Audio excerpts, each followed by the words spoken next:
老大，那是在逍遥阁里面我听到的琵琶声，也是这万苏姑娘弹的，不是你吧？又被你给揭穿了。我就说嘛，就以老大你这性格，做什么事情都是半刻钟的热情，怎么可能弹出这么一手好琵琶嘛？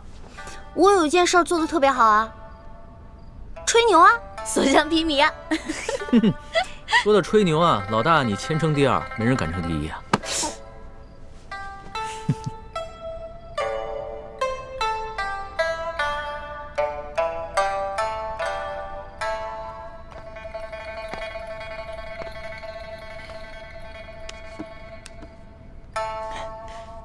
老大，我虽然吧没见过这个万苏姑娘的脸，但是吧，我就看她这个朦胧的身姿和她弹的这一手好琵琶，一想啊，她就是一个色艺双绝的女子。你说我每天晚上坐在外面喝茶，完了空担着一个风流好色的名头，我多亏啊！要不然这样吧，你呢，先回避一下，好让我真的一亲万苏姑娘的芳草。不行啊。为什么？这万苏姑娘是刘德昭送给我的美人，我假戏真做怎么了？再说了，我就算真的看上她了，我回头带她回京就好了。我说不行就是不行。你吃醋了？我没吃醋，我是在维护你龙小弟的形象。原来我在老大的心中还有形象呢。那当时在宫里是谁说的这个？哎呀，全世界最不值得女人爱的男人啊！要不然这样吧，老大，你呢就承认你吃醋了。那我吧，也就看在你心里难受的这个份上，我就做一个美色当前不动摇的柳下惠。要不然我这一连10个晚上都在这儿喝素茶，我受不了啊！哎，你给我站住！哎，站住！不行，老毛病又犯了。上次对我也是，差点假戏真做。我告诉你啊。万苏姑娘不一样，她心有所属了，而她心里喜欢的人是帮咱们的，所以你千万不能对她打主意。得了吧，上一次你也是这么骗我的，说什么非龙三不嫁，不能动心腹手下的女人，是吧？又想故技重施啊！我才不会上你的当。我不会骗你的，真的。你知道咱们抢官印为何这么顺利吗？因为在刘德昭身边有咱们的内应，而这个内应就是万苏姑娘她的心上人。如果你真的对她起了什么色心的话，那你就是轻重不分、见色忘义的大坏蛋了。真的？真的，我骗你是小狗。好吧，那我就暂且放过他。老大，其实经过这些日子以来的见闻吧，我还哪有心思风流快活，只不过想逗逗你吧。不过呢，我倒不像是某些人，表面上一本正经地说一些冠冕堂皇的理由，其实就是吃醋。这个康熙真是色心不死，想找机会撩拨欢美。欢美，你可一定要守住，万万不能对咱们的死敌动心。懒得理你我。哎，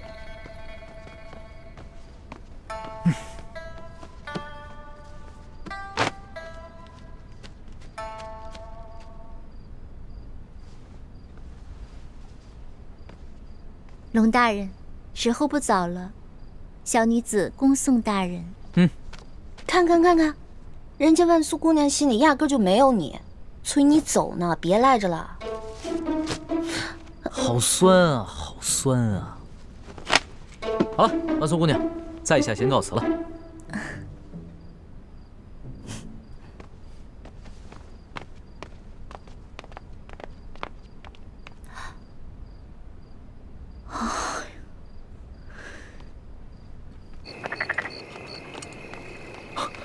孟兄，李兄，秋桂一直在对面的房间监视你们，刚刚才走的，现在可以放心回舒府了。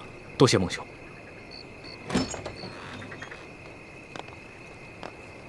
钦差大人，这个就是孟祥和，我刚刚跟你说的万姑娘的心上人，也是一直帮咱们的好汉。怎么样，比你长得英武吧？你越是拿话呛我，就越说明你吃醋。多谢孟护卫相助。大人客气了。这些年，卑职在刘大人身边，大小官员见过无数，真正一心为民的，只有你。卑职很是敬仰大人，能为大人尽绵薄之力，是卑职的荣幸。那孟护卫多保重，后会有期。后会有期。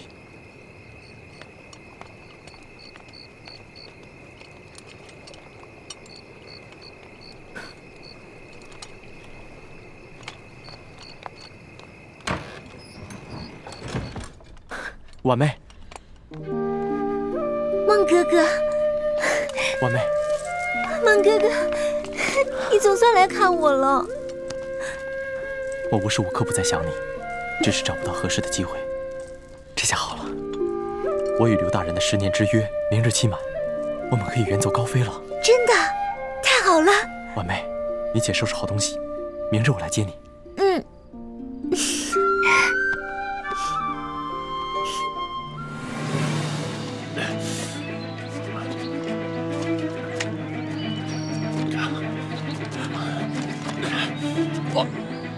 那咱让我先坐会儿，坚持不住了。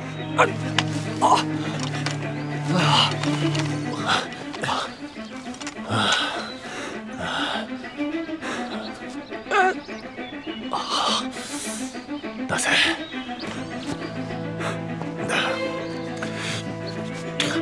那咱拿好这个金牌，马上去找玉八赞，让他派救兵去救皇上。快去！不，我去了，你怎么办？那才，你要明白，我死了，和宫里还有皇后，我们赫舍李氏还有其他的兄弟子侄，只要皇上平安，我们赫舍李氏就还有希望。可如果皇上出了危险，就不光我们赫舍李氏完了。是我们整个大清都危险了！快走！不，走，快走！我不管，什么完蛋都可以，我不能没有衣服。走，我们走。这傻孩子，走啊，走啊！傻小子，走。好吧，我们走，走，这儿，走。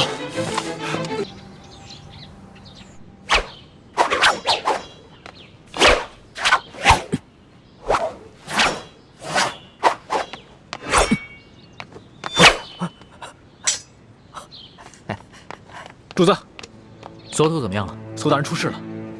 我们在一处悬崖下找到了随行侍卫，他受了重伤，已经奄奄一息。他说他们在半路上接连遇到2伙身份不明的人袭击，他们3个侍卫掩护索大人和纳赛成功脱身了，但他们自己受伤之后被扔下了悬崖。那所图现在受了重伤，下落不明，不知是否已经安全抵达玉巴赞的军营。所以我打算另派2个随行的兄弟快马加鞭赶去玉巴赞的军营，但是他们没有主子的金牌作为信物，不知玉巴赞愿不愿意相信，肯不肯出兵？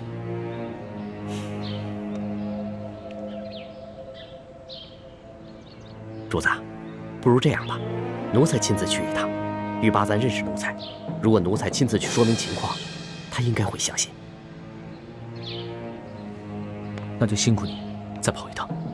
主子您这么说，真是折煞奴才了。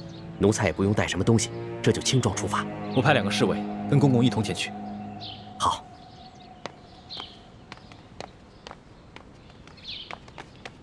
不好了，龙小弟！龙小弟，贾玉玺跟贾密旨不见了。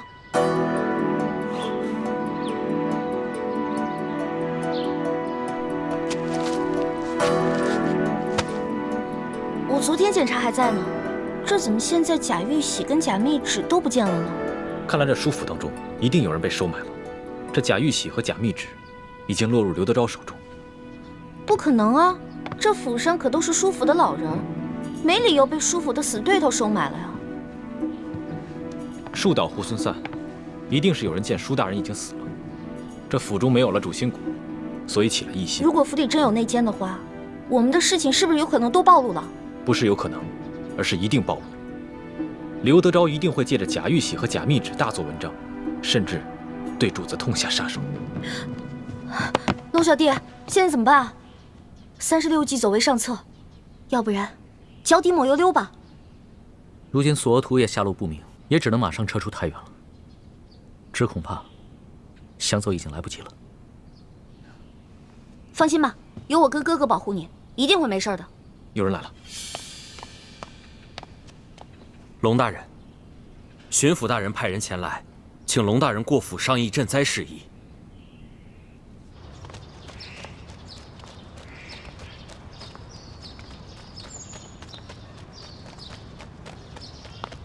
官儿啊，你能不能不在我眼前晃来晃去的啊？晃得我这头都晕了。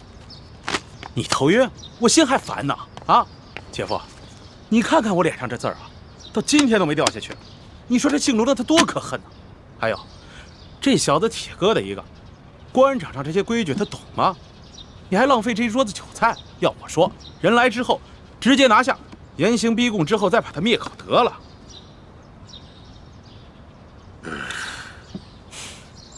先不慌，再等等。哎，再给这个龙三一次机会，就当是给咱们自己一个机会。官儿啊，说实话，这个龙三来咱们这这么久了，到了现在，他到底什么底细我都没有摸清楚，我心里着实的不踏实。还有，如果这龙三知道了，咱们拿出了他擅杀朝廷命官、私刻玉玺、假传圣旨的罪证，就此向咱们屈服了呢？就算龙三屈服了，丽嫔怎么办呢？他跟咱们那是杀父之仇啊！那丽嫔必须死。再说了，如果这个龙三真的肯向咱们屈服，很多事情他自然会替咱们遮掩的。否则的话，就送他们一块见阎王。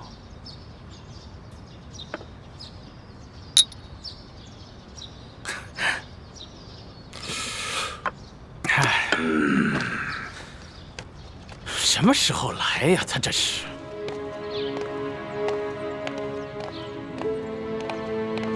龙大人，请。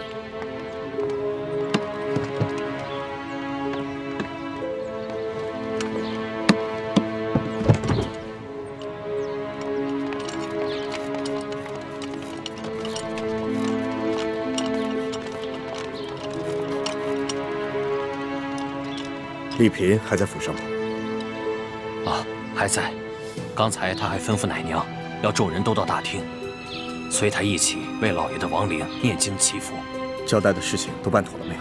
放心吧，我已将药下在厨房的菜汤里，过会儿就会发作。啊，我先到大厅念经，你们等我信号。好，事成之后，我家大人必有重喜。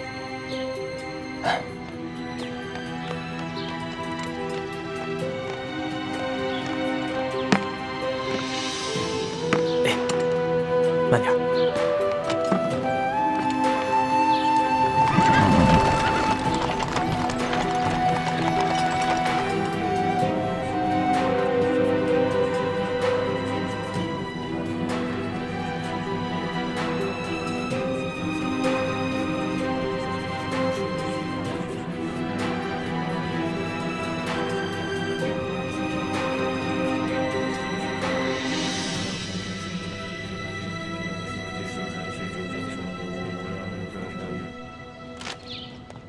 哎呀，龙大人，龙大人，有失远迎啊！龙大人，龙大人，来，请。哎呀，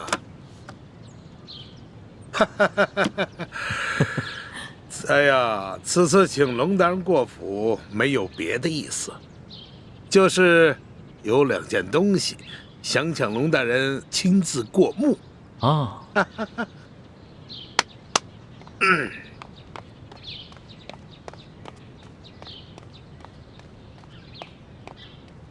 龙大人，这2样东西您见过吧？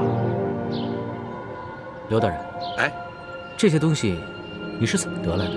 龙大人，现在东西怎么得来的并不重要，重要的是我要提醒龙大人，恐怕龙大人你现在已经犯下了灭族杀头的重罪吧？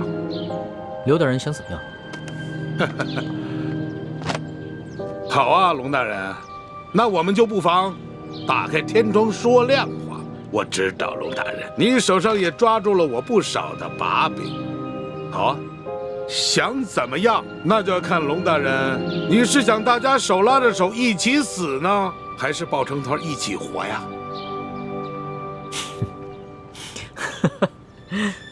廖大人，好死不如赖活着。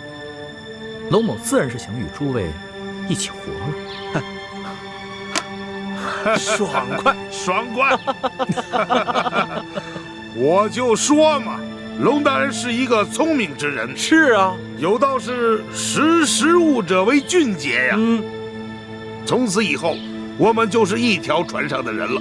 太好了，龙大人，来，咱们终于是达成这攻守同盟了。来，为了这攻守同盟，为了这一天，来，咱们满饮此杯。来，来。来，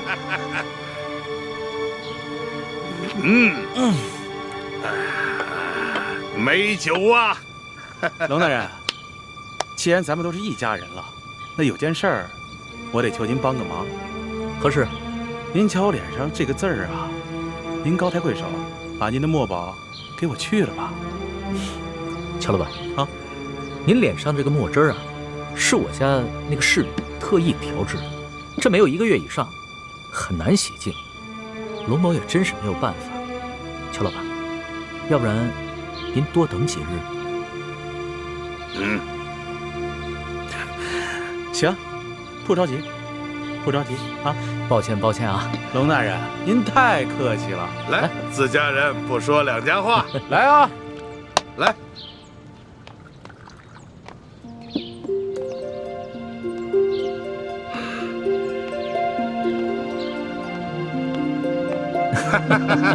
来，龙大人。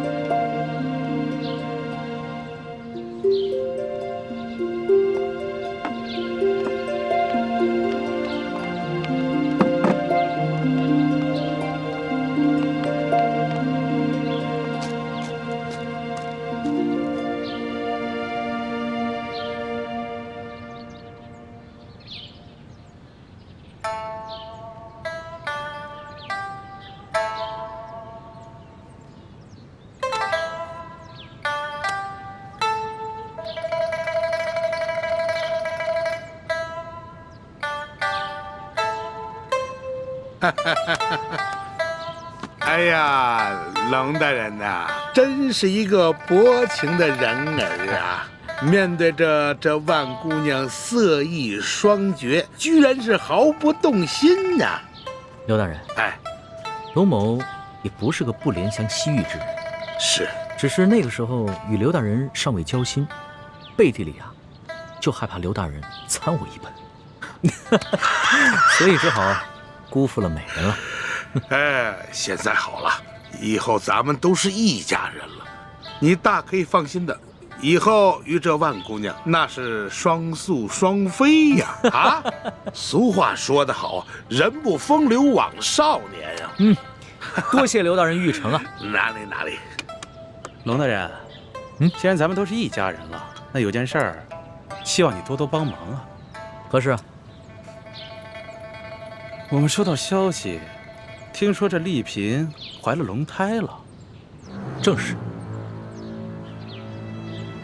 可是我们又收到消息，这丽嫔因为父亲亡故悲伤过度，在舒府小产了，结果不幸大出血，薨逝了。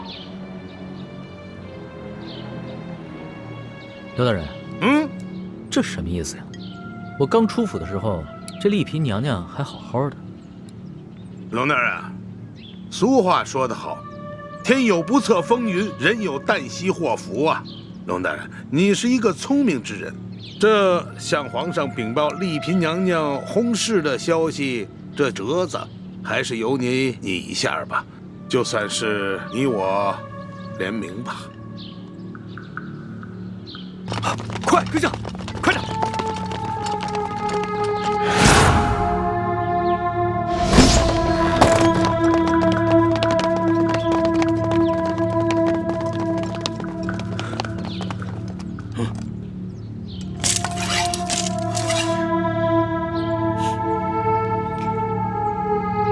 真是天薄命啊！皇上要是听到这个消息，肯定是圣心蒙忧啊！哎，是啊，龙大人，皇上乍闻丽嫔娘娘薨逝的噩耗，难免是有些感伤啊。不过龙大人你是知道的，好在后宫佳丽3000呀，过些时日，这事情放一放，我看也就过去了。啊，来，其实这样也好啊。舒总兵跟着丽嫔，黄泉路上总算是有作伴的了。啊，他们这一走，我们总算是安心了啊。来，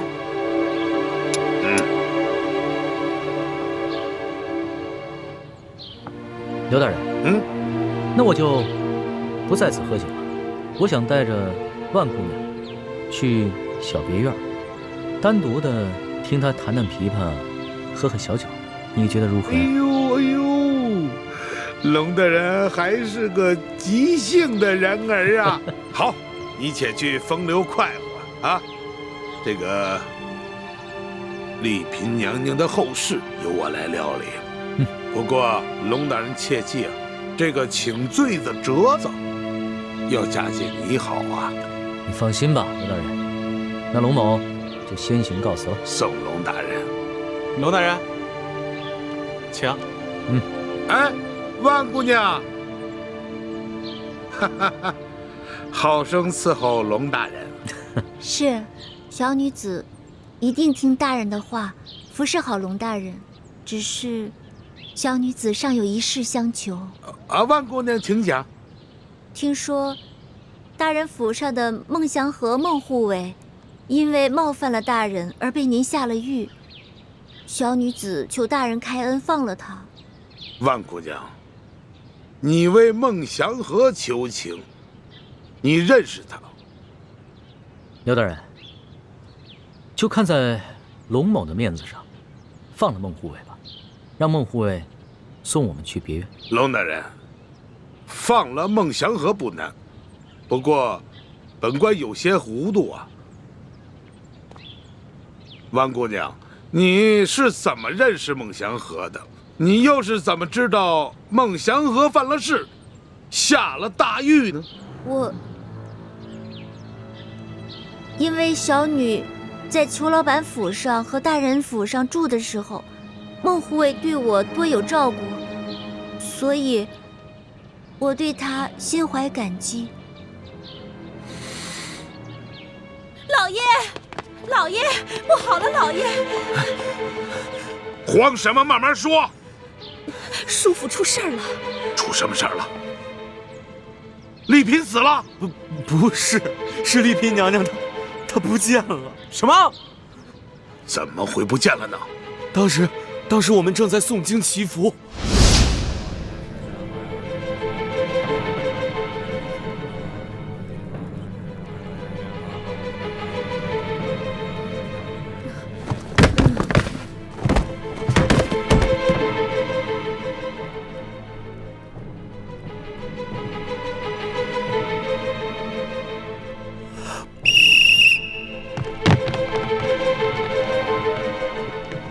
丽嫔呢？拿药来！小姐莫怪，我也不想害你，可我没办法呀。我一家老小的性命都搁在巡抚大人那儿了。你要怪，就怪老爷生前为什么老跟巡抚大人作对吧？黄管家，啊，郭妈妈，怎么是你？黄管家，小姐是你跟我从小看着长大的，老爷现在尸骨未寒，你居然对小姐下毒手！她不是你家小姐。她是我家小姐奶娘。小姐呢？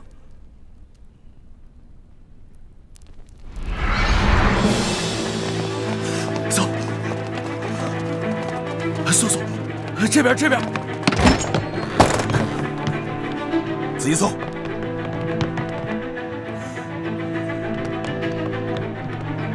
走。怎么样？没有啊！我念经的时候明明看见小姐走到屏风后的呀，这屏风直通后院，这后院大门又上着锁，她只能在这儿啊。这就奇了怪了。搜，继续搜。真是个废物！你们这么多人还看不出一个女人？大人，大人饶命啊！大人，小人已经尽力了。这舒婉心是小的看着长大的，她可是手无缚鸡之力呀，又没有攀爬的工具，我就不明白，她是怎么爬上那么高的院墙逃走的？难不成她长了翅膀不成？不用说了，你们这还看不出来吗？这是早有准备啊！龙大人，这丽嫔娘娘现在何处？你应该是最清楚吧？我说我不知道，刘大人相信吗？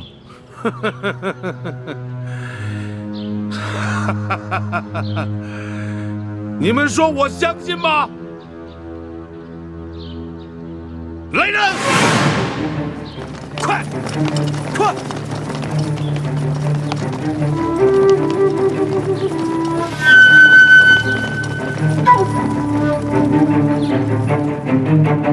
龙大人，你现在可以告诉我，我信吗？不过此时此刻，本官还是很佩服你的，此情此景居然如此镇定，是个见过大阵仗的人。不过本官还是不明白，你为何要跟本官作对到底？哈！你以为你救了丽嫔，她就可以在皇上耳边给你多吹吹枕边风是吗？就可以免除了你擅杀朝廷命官、伪造玉玺、假传圣旨的罪责吗？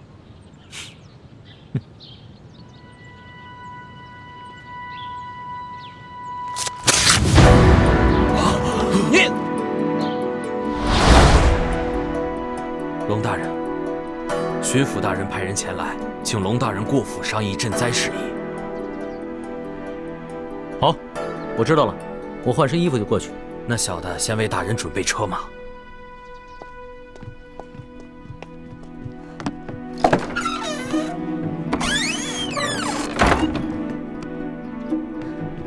你们说这个人会不会就是被刘德昭收买的内奸啊？有可能，但是我们现在已经没有时间来找出舒府当中究竟谁是内奸了。主子，你带着奕欢还有丽嫔娘娘先走，我仪容成你的样子，先去刘府稳住他们。啊，龙小弟，这个时候就别啊了，就听我哥哥的吧。他武功很好的，你放心，若是没有咱们拖累他，他一个人谁都控制不住他。而且我跟主子身材相仿，倒正好方便互相易容。奕欢，我帮主子易容，你去通知丽嫔娘娘，让她做好准备，马上逃走。好。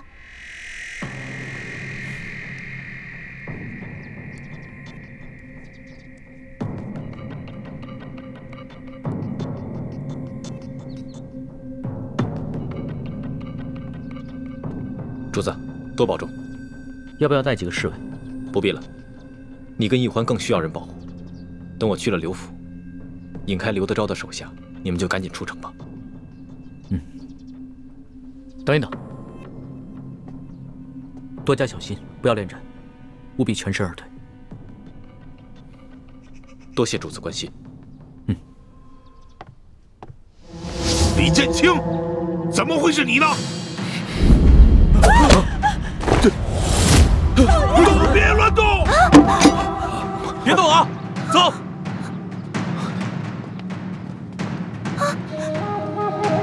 姓李的，放了我姐夫，不然我弄死他！我跟万姑娘非亲非故，你以为用她就能威胁到我吗？少跟我来这一套！你跟那个姓龙的自诩为仁义之士，为了那些灾民，你们都能犯下这么大的罪行，你能眼看着这么一个手无寸铁的女人为你送命？放人！万姑娘，我刚才就是顾及到你的安危，才想用计带你离开，没想到你还是放不下孟祥和。也罢，裘贵，只要你把他放了，我就放了你姐夫。你当我是傻子？先放了我姐夫，然后束手就擒，我就放了他。不然的话，我就弄死他和孟祥和。好，我答应。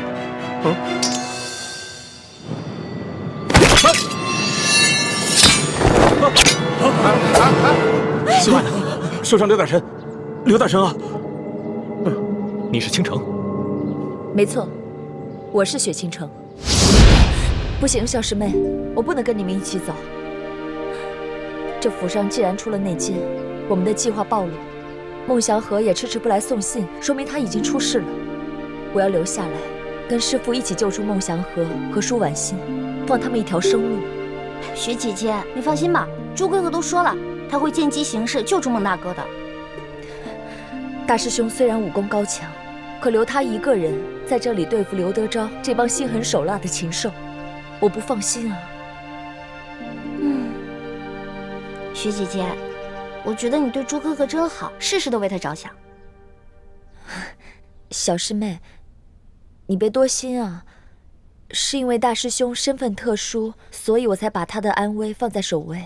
哎呀，我知道，你不用多心，我心里都明白。主子，你们先离开，我留下来。为什么？臣妾手无缚鸡之力，身子虚弱，若是主子带臣妾一起走，会是一个很大的拖累。可是刘德昭已经打定主意要跟我这个钦差大臣翻脸了，你留下来的话会很危险。刘德昭和您翻脸，可以借口说你伪造玉玺，假冒钦差。可臣妾是真真切切的丽嫔娘娘，她不敢公然害我。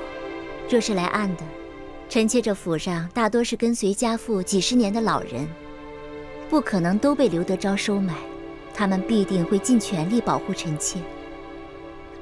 再说了，只有主子安全了，臣妾才会安全。是啊，龙小弟，丽嫔娘娘说的对。第一，她留在这儿可以稳住舒家的内奸，还有就是可以为我们逃出太原多赢一些时间。你就听她的吧，只要你脱身了，他们不敢对丽嫔娘娘下黑手的。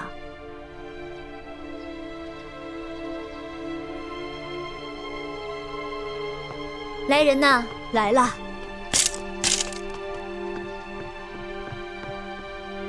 娘娘，你有何吩咐？你去把府里的下人都集中到大厅，我要让大家和我一起给老爷诵经祈福。是，老奴马上去办。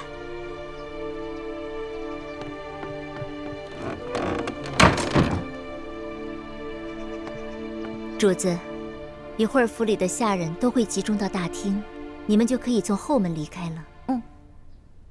叶欢呢？我不在你们身边，你一定要保护好主子，保护好自己呀。放心吧，丽嫔娘娘，我虽然武功不行，但是什么放毒啊、防身啊，我都是可以的。倒是你，现在舒府特别不安全，你得自己小心啊。婉心，想不到你平时柔弱，却是这般冷静果敢。待我平安脱身，一定想办法马上回来救你。待回到了紫禁城，一定好好奖赏你。主子安全，就是对臣妾最大的奖赏。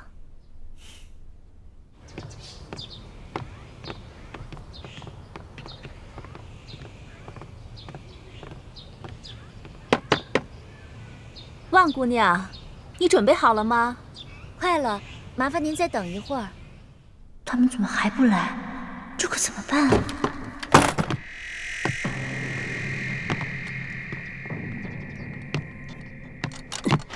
你们可算来了！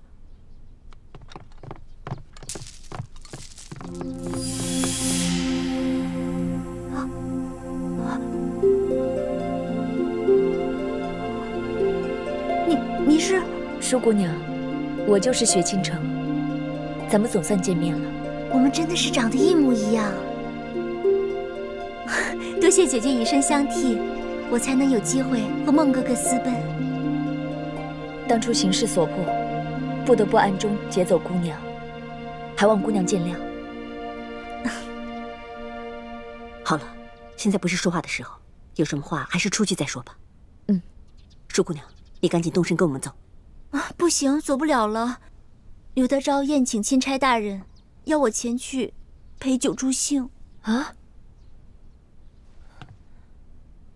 怪不得裘敏在外面守着。如果他去宴席的话，那对龙大人就更加不利了。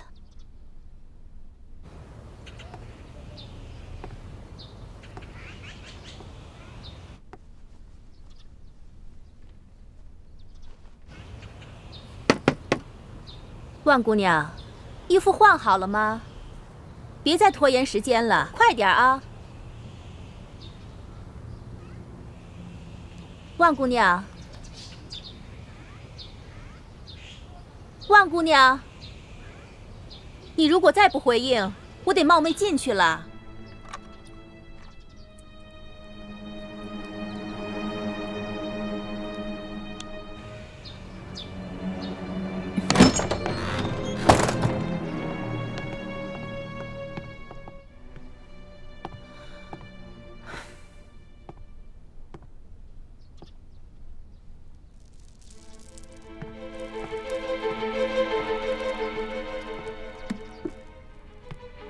走吧。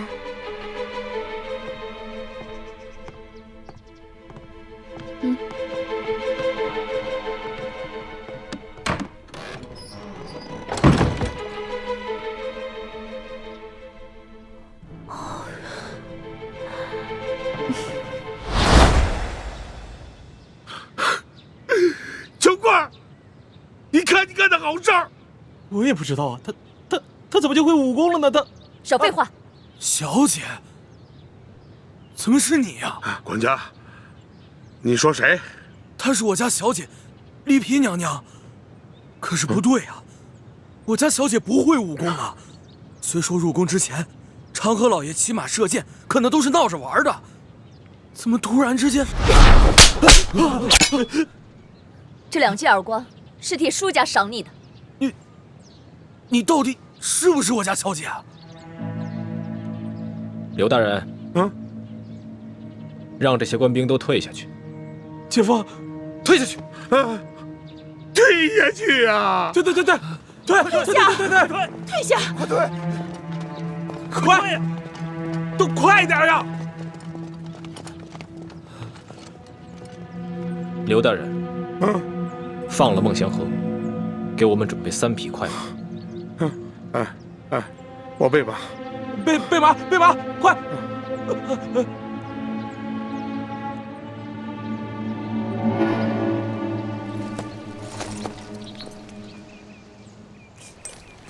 哎呀，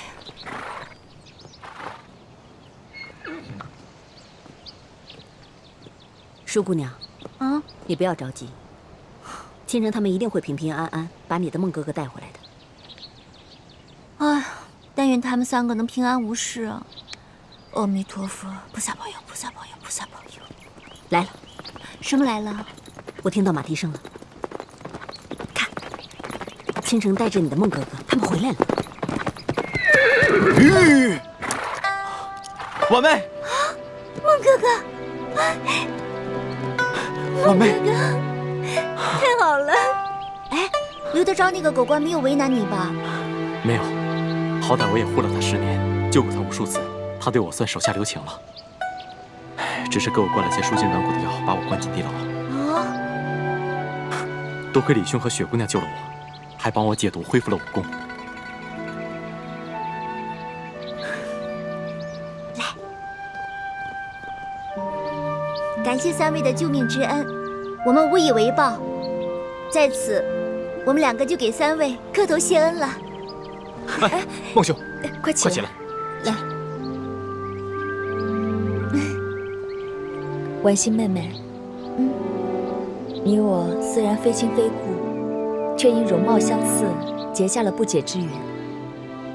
孟大哥也是位忠义之人，看着你们2个终于能够冲破一切障碍，携手此生，姐姐我不知有多羡慕呢。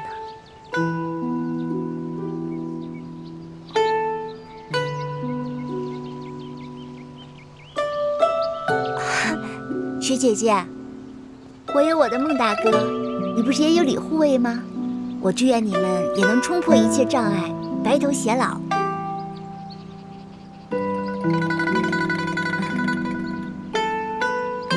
舒姑娘，你误会了。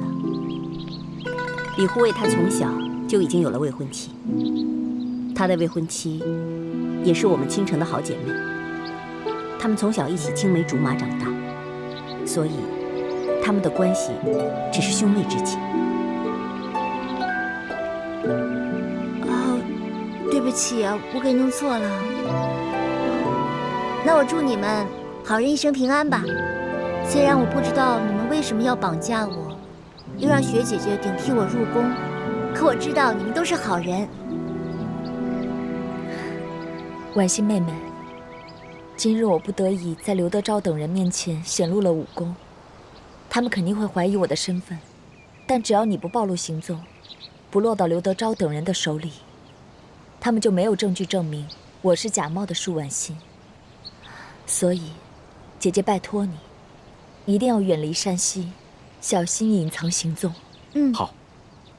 三位放心，我与婉妹此去必定选个隐秘的地方，隐姓埋名，男耕女织，过些平淡的生活，绝不给各位再添任何麻烦。如此甚好。孟兄，其实我也很羡慕你。李兄，你不也有青梅竹马的心上人吗？听说还是从小就定亲的未婚妻，不像我跟婉妹，还要经历这么多波折。我和我那未婚妻之间的波折，只怕比你们还要大。说来话长，不说也罢。李护卫，此地不宜久留，我们还是和舒姑娘他们就此别过吧。好，孟兄，你和舒姑娘各骑一匹马，赶紧快马加鞭，离开山西。好，多谢。山高水长，后会有期。后会有期。保重。薛姐姐，李大哥，再见了，一路平安。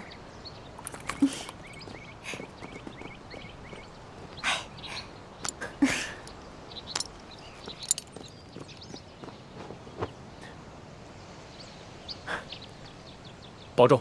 正。驾。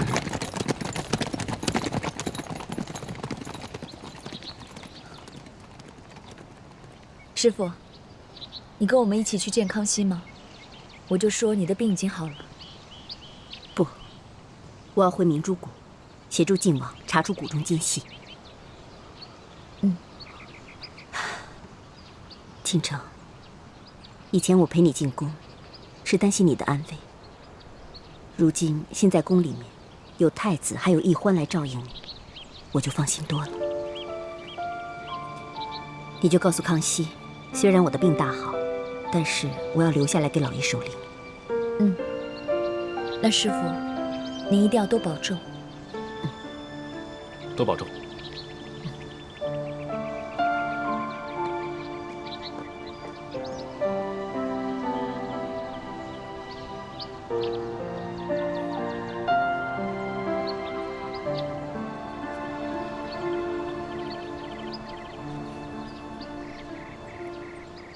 行了行了，消消气消消气啊！水。哦，对对对。你说啊？哎呀，这个李建清啊，喝口水，喝口水。在外边没被别人打死，你想烫死本官啊？不能轻着点啊！啊！怪我怪我。你说这个李建清啊，实在是太可恶了啊！临走还把本官给伤了。我不杀此人，我誓不为人。姐夫，你放心，如今整个山西境内都通缉他们呢，跑不了。秋哥啊，你说这个万苏姑娘，她会不会是这个丽嫔舒婉欣啊？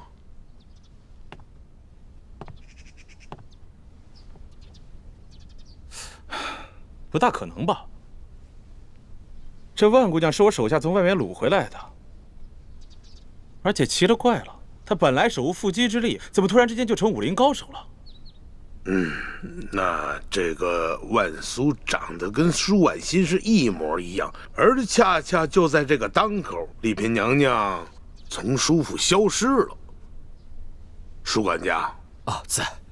你仔细的回想一下，这个丽嫔娘娘回府以后，她与她进宫之前到底有没有区别？有。这次小姐回府以后，确实与以前有所不同。我还以为她是入宫做了娘娘，这气质仪态自然与做小姐时不同。现在想起来，她应该不是我家小姐。你的意思是，有人冒名顶替？哎，舒剑有这么大的胆子吗？找个人冒充他女儿进宫？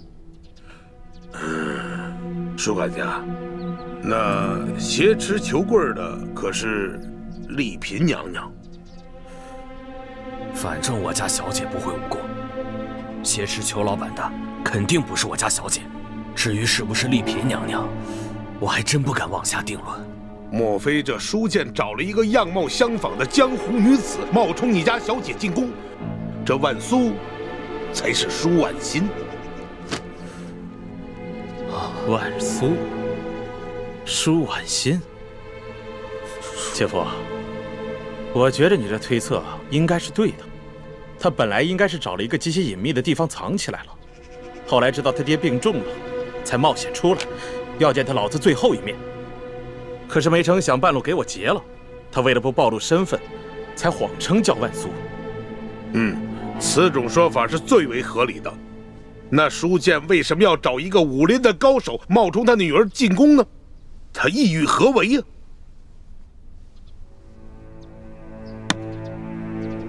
既然咱们能够证明这个龙三是个假冒的清斋，若咱们同样能够证明这个丽嫔娘娘也是假冒的，那咱们可就什么都不怕了。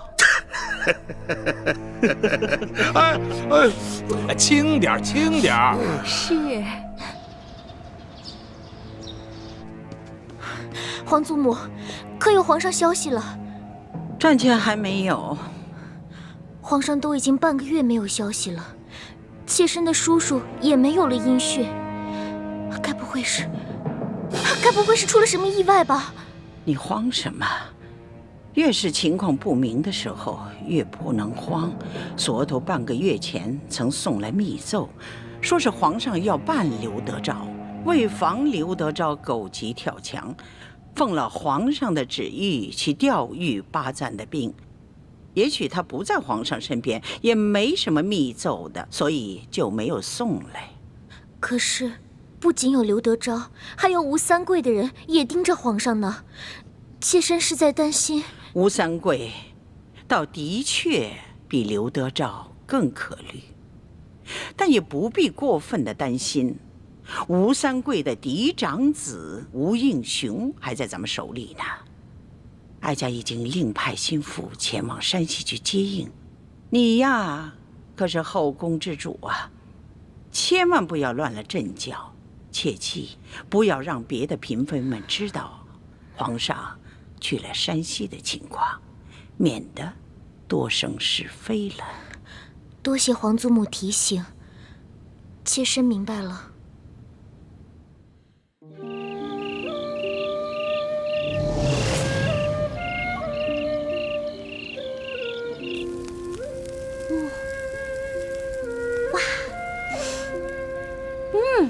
搞定，好了，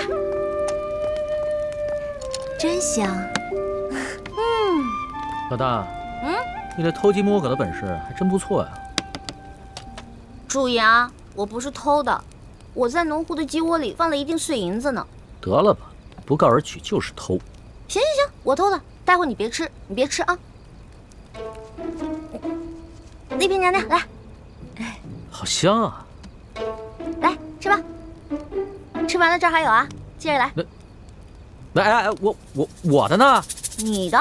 你刚才不说了吗？这是偷的，你就别吃了呗，要不然就跟我们分赃了。不是。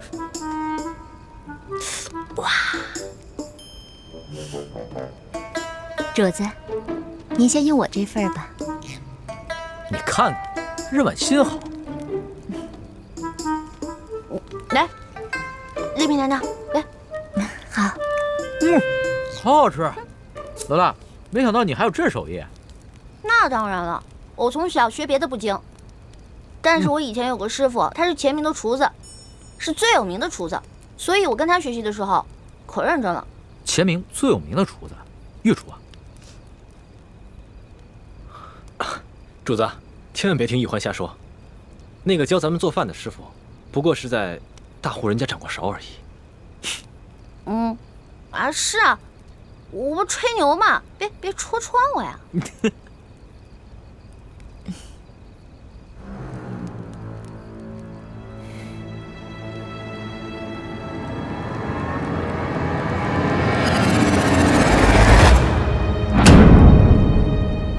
不好，有大批人马追过来了。你怎么听到的？等你耳朵听到时，那就晚了。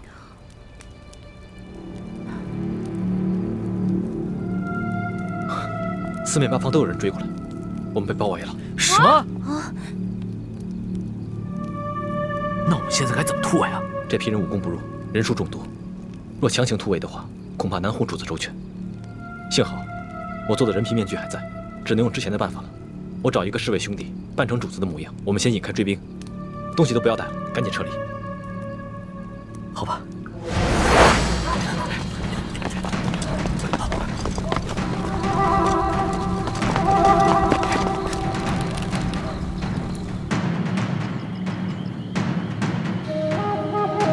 陆小弟，他们为什么都黑衣蒙面啊？他们不是刘德昭手下的官兵吗？刘德昭应该是想嫁祸给牛角寨上的山匪，所以都不让手下暴露身份。封剑！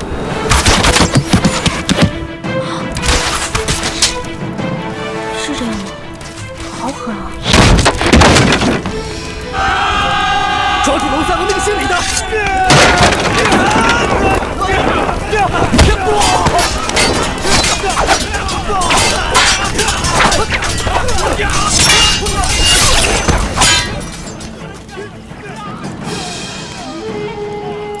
幸好你哥哥的武功高强，连我从宫里精心挑选的侍卫，还有那些蒙面人，都没有一个是他的对手。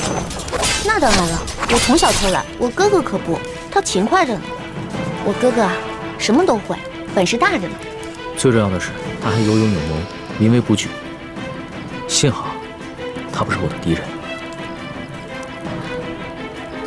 那当然了，你是我的龙小弟啊，他是我的亲哥哥，自然会把你当成亲弟弟看待，他会保护你的，放心吧。遇上你们兄妹俩，真是我的幸运。上天一定是派你们来辅佐我的。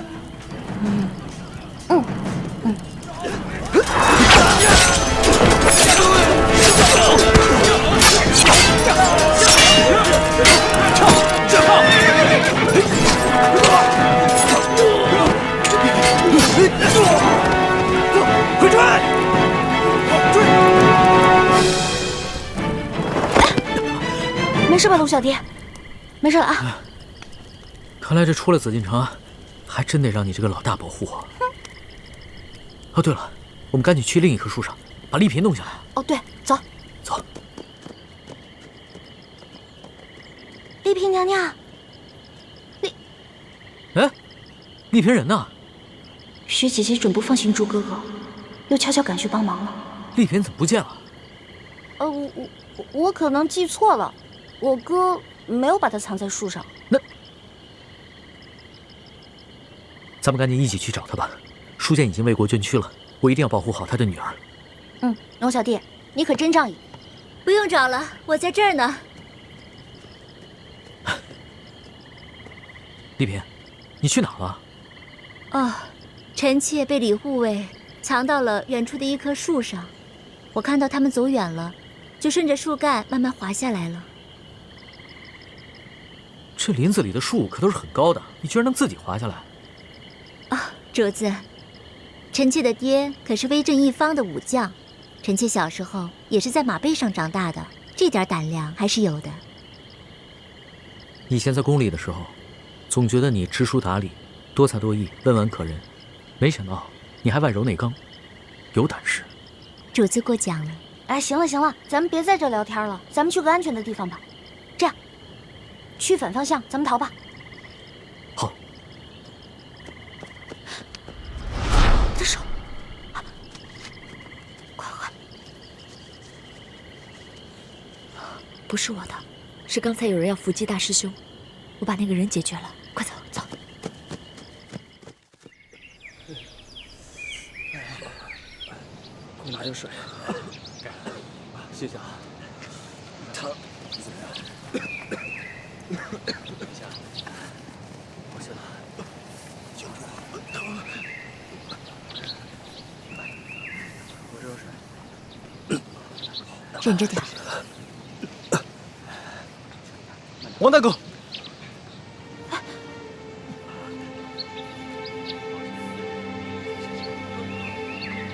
所以，王大哥乔装成主子的样子，被那帮杀手撕咬着不放，中了好多等。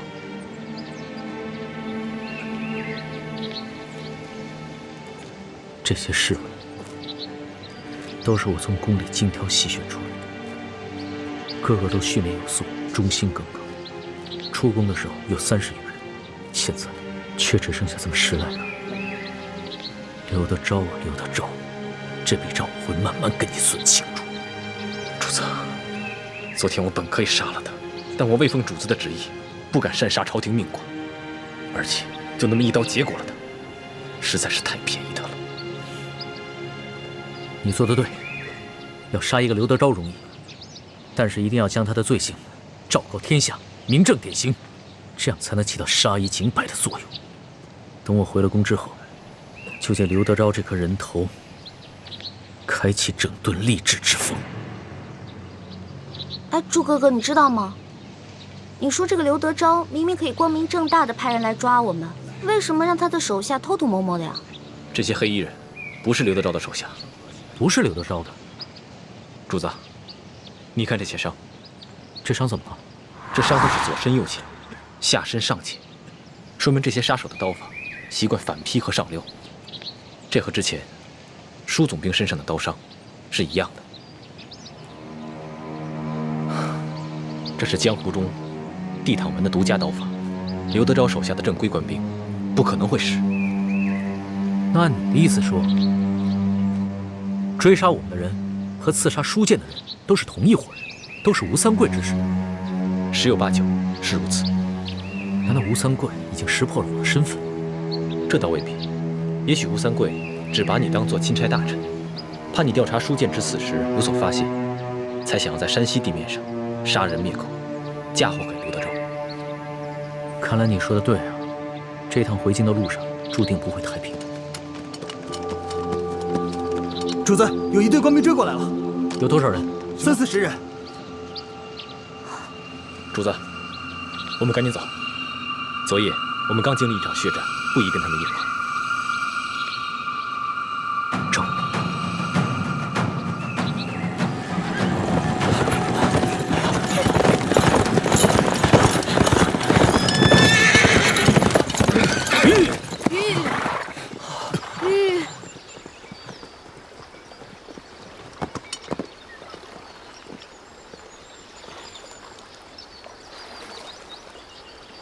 没有船也没有桥，我们怎么过河呀？主子放心吧，昨夜我们逃出来之后，我已经安排兄弟们提前过来探路，准备好了渡船。河的对面是一片宽阔的树林，只要进了那片树林，追兵们就不容易追到。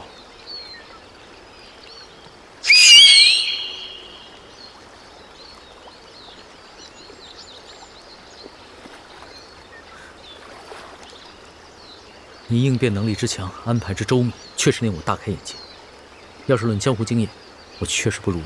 主子过奖了，臣从小生长在民间，在江湖中摸爬滚打，而主子高居庙堂之上，行的是安邦定国的大策，臣怎敢跟主子相比呢？你也不必谦虚了，尺有所长，寸有所短，在这方面，我确实应该向你好好学习。主子，我们尽快骑马上船吧。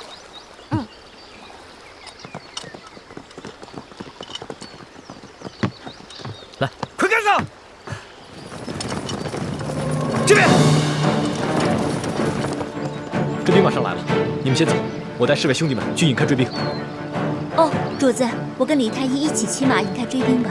那不行，慧心，我不能丢下你不管啊。可是，我担心这船承受不了这么多人的重量，况且臣妾又不会水，出了意外，大家更危险啊。可是，主子别犹豫了，你的安危最要紧。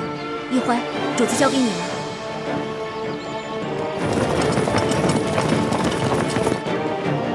行，出发吧。走。我们走了，注意安全啊！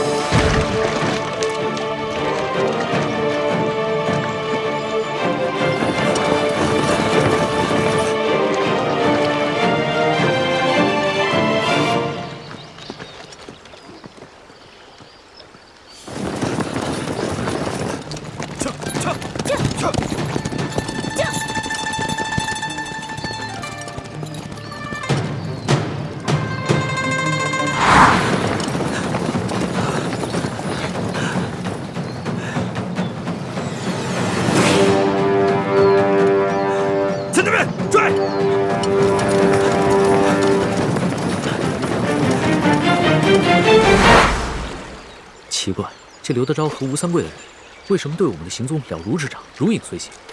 难道是我们之中有内奸？不可能啊！这些侍卫都是你亲自挑选的八旗子弟，我跟我哥哥也不可能是内奸，没有人了。希望如此吧，可能是他们派的暗哨太多了，一直在追踪我们。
你怎么出手了？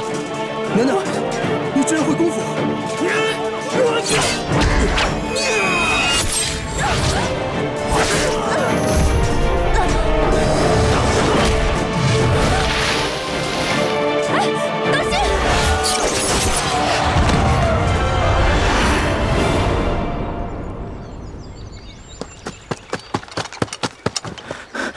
奴才已查看了竹林，没有发现敌人。好，知道了。 奴才告退。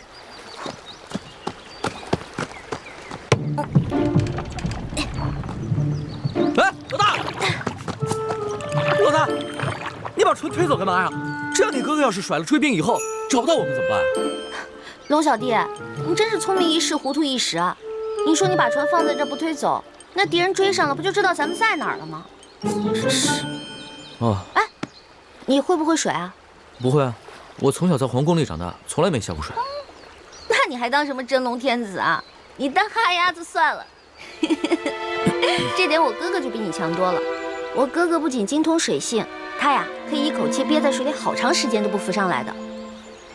哎，可是你哥哥一个人会水也没用啊，他还得护着婉心，那怎么从河对岸游过来？我哥哥怎么可能带着丽嫔娘娘下水啊？我哥可厉害了，他会很多本事。 只要给他半个时辰，那河边这些树木啊，就可以让他弄下来做一个木筏，直接带着丽嫔娘娘就可以划过来了。再说了，他过来以后看不到船，他也能想办法找到我们。我哥哥就是有这样的本事。以前啊，我还挺自负的，觉得自己是个文武全才。现在才知道，这世上人才太多。只是我很幸运，若你哥哥做了皇帝，未必比我差。 哎呀，龙小弟，有些玩笑是开不得的，知道吗？这种玩笑别人开不得，我开个却无妨。行了行了，别废话了，咱们赶紧进树林找一个安全的地方吧。走。